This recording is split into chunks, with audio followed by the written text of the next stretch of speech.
Hey everyone, Sean here for the WorldCupNow.com and my Premier League, Fantasy Premier League coverage for you on this Champions League draw day. Um, got back from Cuba. I know on my last Game Week 1 video I had a note was going to Cuba, so I have been away for a week. Came back Monday, late Monday, and since then I have been reading, watching some highlights, and just trying to catch up to kind of regain my footing as to where we are in the league and what's coming up. So, pointer, this is going to be the last weekend before international break. So, I'm leading into this because I've seen a lot of people questioning and using whether they should do their wild card. This kind of coincides with the injury to Kolo Touré. There hasn't been much released about the severity, when he'll be back.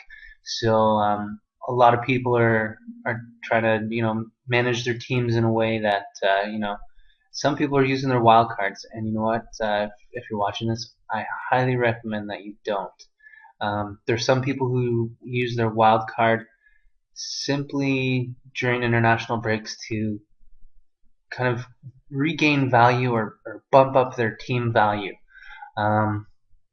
Really, the benefits of that don't really outweigh the fact that you may need to use your wild card later on in the season when there's double game weeks, when you're going to have maybe injuries and maybe different rotation risks that may come up later on in the season.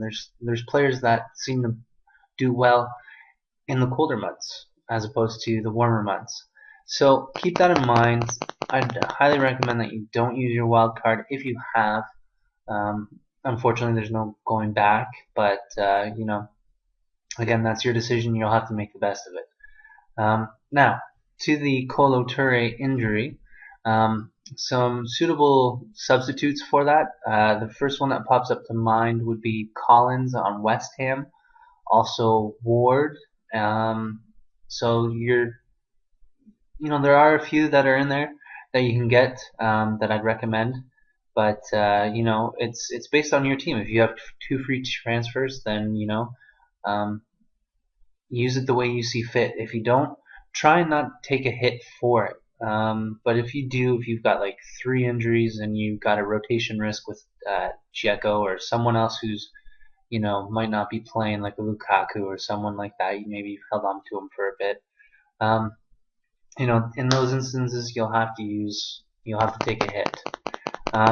Now, further to that point, one thing I've noticed in the past 2 game weeks is the new bonus point system. It favors these defenders and keepers as opposed to midfielders and strikers. The total bonus points awarded when I went through and added were 43 for defenders and keepers and only 30 for strikers and midfielders. Now, granted, and I'm pretty sure a lot of you have noticed, but there has been very little midfield performance. I think the most points midfielder has is Silva, and I think he's at 16. So there's not a lot of performance as to value in terms of what you're getting for what you're paying. You could be equally set with a few cheaper priced midfielders, maybe around the 6 range, and you'd still have the same point outcomes. So it's going to be interesting to see what goes on this week.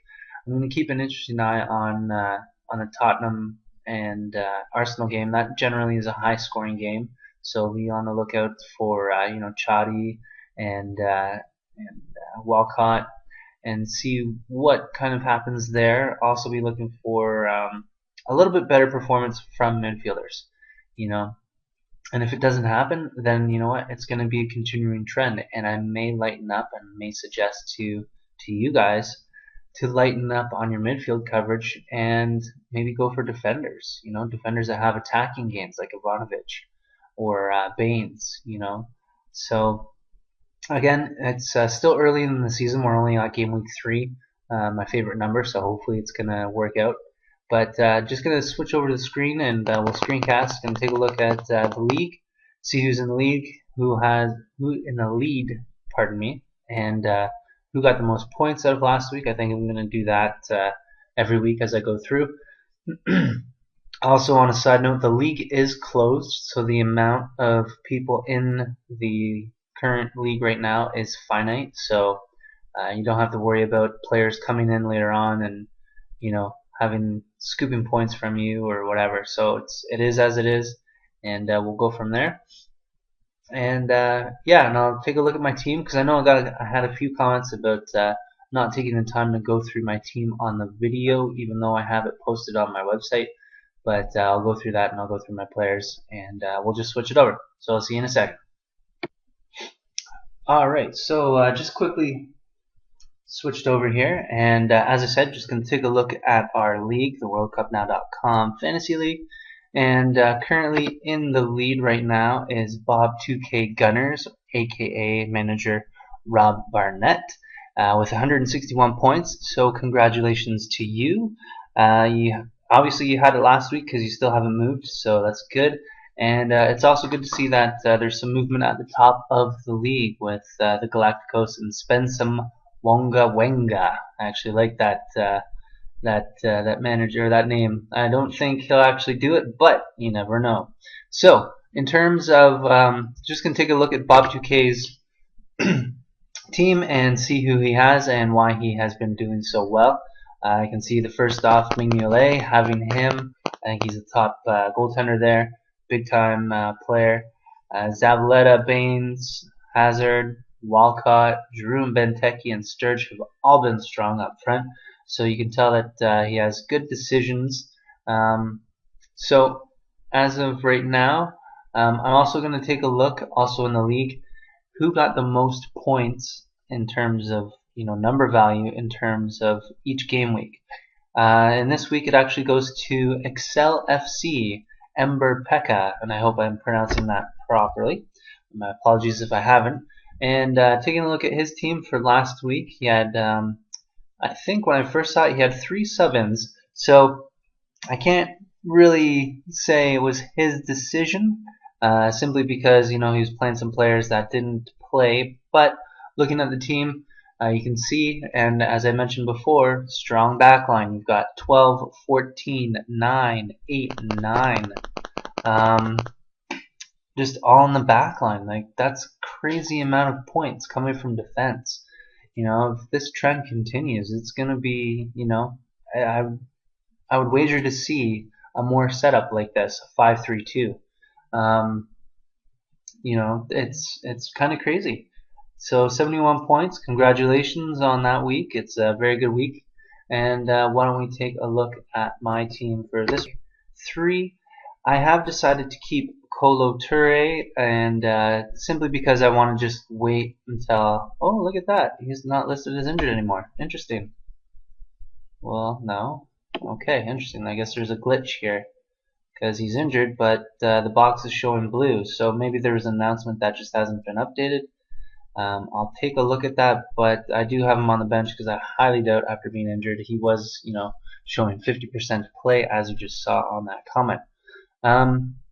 Looking at my team, not much has changed. I will say that it is pretty good to note that the only person who isn't playing at home is Mr. Van Persie. He's actually at Liverpool away. I have him as captain simply because, with Toure being injured, the possibility for points for him are going to be a little bit stronger. I've been flip-flopping between Dzeko and VP. Because I really think that City are going to come out and they're going to make a statement that last week was a fluke.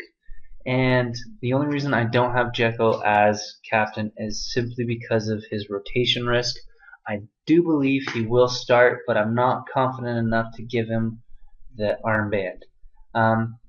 Anelka, kind of gave us a little scare this week. He may not even play even this week. However, I have a feeling he's going to have one of those I need to honor my best friend type games, and I think the guys on the team will probably do that, and he'll be gunning to get a goal. So hopefully we'll see, fingers crossed. But if not, ain't no big deal. Looking for Coutinho to break out. He's had some chances, Man United is going to be a hard game, but I think if they are going to score, he's going to be able to open them up a little bit. Jarvis, really hoping he springs something at home. I find West Ham tends to play a little bit offensively better at home, so hopefully something comes from him. And the Spurs game and with Spurs, sorry, and Arsenal, always a high-scoring game. I think the last game was 5-2 with Mertesacker and Walcott both getting goals, so that's a good thing to note. So hopefully it's a repeat, but again, I expect high scoring, but we'll see. Now, I recently picked up Gunnarsson, as I said on my site, simply because I am what I'm doing called bench buffering. I'm finding players who are cheap, who I add on my bench, that aren't getting played. So Gunnarsson I picked up for Williams because Williams I think only had 18 minutes in the past 2 game weeks, which is not sufficient to be on my team. And I'm also taking a risk leaning into Brayford back on D. He's playing against Everton. He has not played yet. However, I have a feeling that with Cardiff, they have 2 main defenders that they're playing, and it looks like they're kind of rotating to see who really gels in.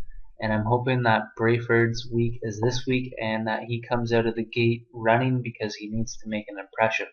Now, that being said, if he does not play, I do have Chester on the bench. But again, he's playing against City, and I really feel that they're probably going to get at least 2 goals, maybe even 3 and 4, which would put him at a -2. So it's kind of risky, but we'll see.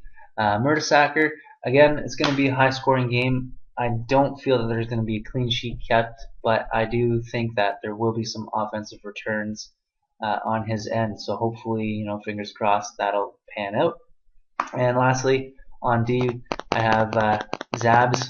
Gonna kind of keep him on there. Hopefully, a clean sheet. I can see it happening, but I don't want to, I don't want to speculate.